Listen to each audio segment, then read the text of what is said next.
heard should not be construed as financial advice. You know, let's try something a little bit different.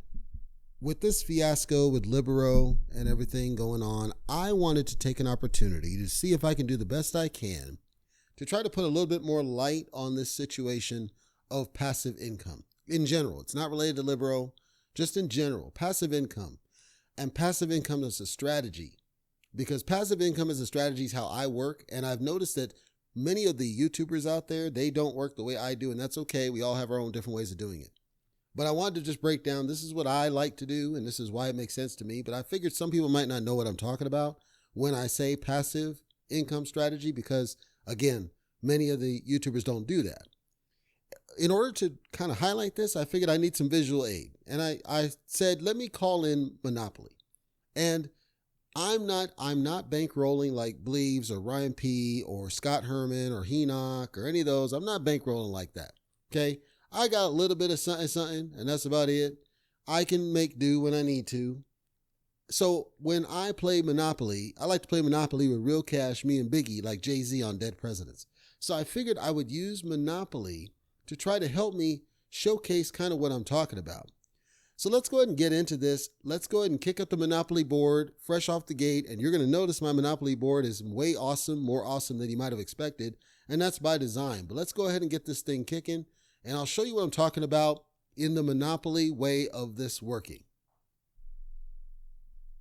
So we got my Monopoly board here ready to go. Monopoly, I'm making the assumption everybody listening to this at least knows what it is and how it works, even if you haven't seen it or played it, that you at least heard of it, maybe even from that garbage McDonald's thing where they stick it onto the thing. But Monopoly, the whole point is to own as many properties as possible so that you can take people's money as they land on your property and they have to pay you. Or you buy up so much property that you basically own the board. Now, there are official rules to Monopoly and there are, quote, unofficial rules to Monopoly. We did tweak the rules back in my day, we did tweak the rules. And so I'm going to be going off the tweaked rules, but the concept is the same. For this example, we're going to use Boardwalk and Park Place, which are the most expensive properties on the board. But number one, you need to know, in crypto, there's the concept of obviously staking and staking rewards. And when you stake your cryptocurrency, you are helping the project out. You're benefiting the project, strengthening the stability of the liquidity pools. You're doing a lot to help the project. In return, most of them that do this will give you rewards. The rewards will either be in the core token, and they're kind of reflection related, but not really, or they're straight up Binance USD, BNB, Ethereum, some other token, USDC, USDT, whatever. They're going to give you something as a reward. They're compensating you. And then they represent this in the form of an APR and or an APY so that you have an idea of how much you can expect. But now let's talk about passives. If I own one token, so in our example, we're going to use Boardwalk. So I own Boardwalk. There's a deed. The deed is basically a document that says, okay, given my Boardwalk, this is what I need to know about this thing. It gives prices for how much you're charging people. And this is where I tweaked the rules a little bit. Back in my day, there's a rent. There's a base rent. So if you land on my Boardwalk, and when I say land, of course, I'm exaggerating because probably is a boat because most people use the boat. But if you end up on my Boardwalk, I can charge you $50 of rent, just rent. You're paying for the privilege of staying at my property and you owe me $50. Now, in the way we play Monopoly, I figure go home. If you're not going to go big, go home. That's how I thought about it. So we don't use the Monopoly cash because it's garbage. We actually use real money, just like Jay-Z. That's why the image is what it is, by the way. So we're going to go ahead and this boat is going to pay me $50. Depending on what denominations they choose, it's probably, let's say they do 10. So 10, 30, $50. And every time that boat lands on that, they're going to pay me another $50. So let's say they land on it again. Well, there's another $50. And every time we're going to keep doing this till you stop landing on my property. And there's only the one property. So the odds are very low that the dice are going to land to the point that they're going to land on my property. Well, how can I improve the odds to make sure that I get paid? In Monopoly, each of the color squares, so the light blue, the purple, the dark blue, the green, yellow, red, orange, They are all groups of properties. And the key is to own everything in that group, because what it does is it multiplies how much you can charge. So if you were to say in the blue, which is Boardwalk and Park Place, I want to go ahead and own both of these properties. The deed actually even tells you if you own all the lots of any of the group, the rent is doubled on unimproved lots. And unimproved lot simply means I haven't built a house on it yet. Of course, I haven't built a house on it yet. So think about how this means. The deed for Park Place says that the rent for just Park Place is $35. The rent for just Boardwalk is $50, $85. Okay? So now if you landed on either one of those two and I owned both of them, so now I got both deeds on my properties, you are now going to need to pay me $170 for landing on either one of them. All right, so if I did a new land, so I just landed on this thing, I got to somehow figure out, because you don't get a lot of money to start out with, by the way. I think it's like $300 or whatever. I got to somehow figure out how to pay you $170. Well, there's 100. And then usually what we would do is we would give another 100 and give change. But I just so happen to have enough to accommodate. 20, 40, 60, and 2 5s. So now I've paid up my deal for landing on this again. Mind you, I haven't done anything else additional. All I did was make sure to buy those two properties, and they're just making me money. This is passive income. The more properties I own, the more I can charge, because each of them has separate rent. Plus, if I own all of the ones in that group, I can then double the rent for having more of them. This is all separate passive streams. Each property on here is its own stream. The combination of properties, or the having all properties in the group, is a separate stream, independent of the streams that I would get for the individual properties. So my goal should be in Monopoly that I want to own as many properties as I can, because each one of them are paying me as people land on this stuff. Well, that all makes sense, hopefully, to everybody. The idea that I want to have as many as possible in order to make some basic money off people who land on it. But let's take it a step further. On the deed, and we're going to use our Boardwalk again, it also says that if you put a hotel on this dude, you're going to get $2,000. I'm not going to do a $2,000 on this exercise yet, but you're going to get $2,000 for putting a hotel on the Boardwalk. There's my hotel. Now, if you land, again, it says you're going to double the rent on the unimproved lot. Now I got to recalculate it, because what that means is you're going to basically pay me $70, which is the double rent for Park Place, but you're also going to have to pay me $2,000 for the Boardwalk. So here's 5,000, 15, 2, simply because I invested in the hotel. Because you buy the hotel, I invested in the property because you buy the deed to the property. I made an investment so that I could get this reward on you landing it. It's very similar in staking, except you're not having to worry about the landing. It's a daily payout. You don't have to really do anything except own the currency and stake it, give them the access to use it as liquidity, and then they pay you. And it's a daily.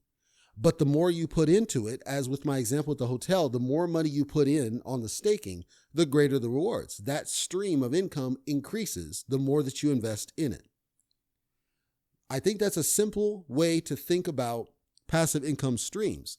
Consider in your mind, this is just one property that was able to do that off the way the deed's built. So now in crypto, if I have one crypto and I stake it, and based on how much I stake, I see it pay me $5 every day. Okay, that means in theory, if I double it, I'm going to get very close to $10 a day. Now I can choose how much money I want to throw at it in order to get to the passive that I want. I would never advocate you toss all your money at any one project. And you heard me say that. For my example, personal, I would want to make $100 a day in passive income, because $100 a day, if you do the math, is more than some people make as a full-time job. In just passive, that's what I want. I want just absolute free, quote, free money That's just paid to me for me investing in projects. It doesn't make sense, though, for me to YOLO into one project to get them to pay me the $100 a day when I can identify 10 projects, get each one of them to pay me $10 in passive, and now I got to my 100. If I look at something like Libero, I'll pick on it as an example. Libero Financial, right now, I don't have a significant amount of money in it. I have surplus money. And then I take the rewards that they give me and I reinvest it in there. And I'll talk about that in a second. But it pays me roughly about $3 a day if I count the Libero rewards. Binance and Libero together. It's about $3 a day-ish. I know how much more I can put in it to get to 10 if I really wanted to. Then I find other projects. Well, I have other projects that all pay me passives. And as I identify new projects that look like they got strong potential for good passive rewards, I'll add it to the list and add it to the list and add it to the list. And then here's where it gets cooler. Compounding comes into place. Compounding works a couple of ways. I'm almost confident that there's someone out in YouTube land who is going to emphatically disagree with what I described to you here. That's okay. It's fine to have dissenting opinions. In a simple form, and I'll use my monopoly here, compounding is where I am taking money that I've gotten and I'm reinvesting it back. This is level one. I'm reinvesting it back into the project so that I can get more. So in this case, you've paid me $2,000 because I put a hotel on the thing. You paid me the $1,700 because you landed on my property. You paid me all this money. Now what do? Well, there's a couple things I can do. If you look at the deed again, it tells you that the hotel is $200. House is $200 each. Okay. And then it says hotel's $200 plus 4 houses. So let's take house. If the house costs $200 each, okay, that's pretty darn cheap. I need $400. So I'll take from the profits that you paid me $400 out of it, and I'll invest it back into 2 houses. At this point, what have I just done? If you were to land on this, and I won't do this with the money, but if you were to land on this, now you owe me the cost for landing on with the hotel, which is $2,000, and the cost of landing with 2 houses, which is an extra $600. And under our rules, you'd also pay me the rent, $2,650. Look, think about the return that is. If I were to get $2,650, I'm getting an extra $650 because I invested $400 back of profit. It was raw profit. I took that profit, I put it back in there, and it got me, in a sense, $250 above and beyond. I got my return and $250 above that. What I just did there, that's compounding. I'm taking profit and I'm reinvesting it back in there to get another return. I call that level 1 of compounding. Profit that you get off one of the streams, you reinvest it to increase how much you get off that stream.